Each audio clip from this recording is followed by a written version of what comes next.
السلام عليكم. أنا دلوقتي مواطن مصري طالع أشتكي حالي وحال ألوفات مؤلفة من الأمهات والأبهات المصريين في حال الثانوية العامة. إحنا دلوقتي العيال اللي جابت 70% و60% و65% دول ما تروحوا فيها.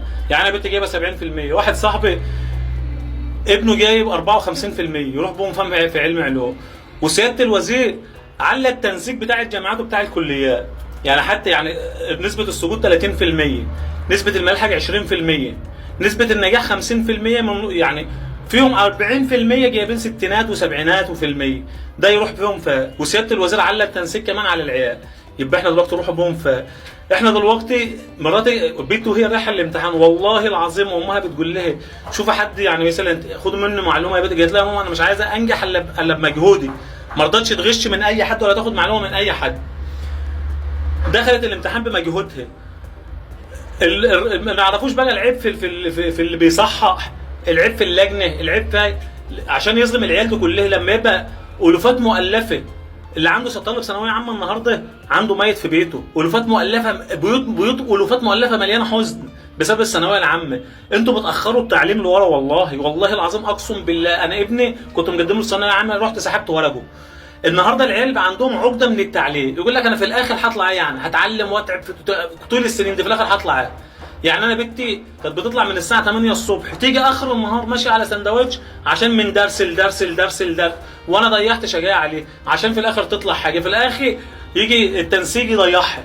طب دلوقتي انا اروح بالبت دي فين؟ انا ماليش حد اشتكي له يا سياده الريس، انا بشتكي للرئيس عبد الفتاح السيسي، لان انا مش عارف اروح فين. انتوا دلوقتي اتلطفوا بيا وبالناس دي كلها.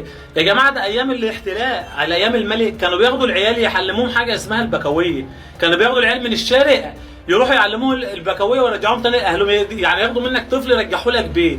انتوا كده هتعلموا، هتخلوا الناس ترجع تاني للجهل ورا. اقسم بالله الناس كرهت التعليم وعايزه اتعلم. انا لو اعرف اسيب البلد وامشي لماشي من البلد دي. انتوا بتقولوا البلد اللي بره، بصوا البلد اللي بره بتعمل ازاي واحنا بنعمله ازاي. انت يا سياده الريس انظرونا بعين الرحمه طلاب الثانويه العامه عامه، علشان الناس والله العظيم جابت اخرها والناس تعبت ومش عارفين نعملوا ايه.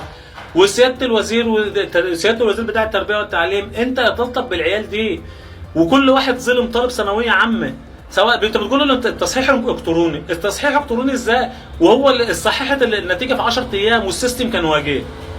يقول لك دلوقتي باب التظلمات مفتوح. طب انا اروح اتظلم، يقول لك مش هتاخد حاجه لو اتظلمت، لان خلاص التصحيح الالكتروني ما تعرفش تعمل فيه حاجه. ولو رحت تتظلم البنت ما تخشش كليه السنه، تقعد السنه زي. طب البنت تعيد السنه عشان تحسن مجموعها، يقول لك لا بتوع علم علوم مالوش يعيد السنه. طب نعمله ايه؟ نروح ننتحروا العيال يرموا نفسهم من البلكونات زي العيال ما بترمي، ولا نعملوا ايه؟ مش عارفين نعمله. قول لنا نعمله ايه؟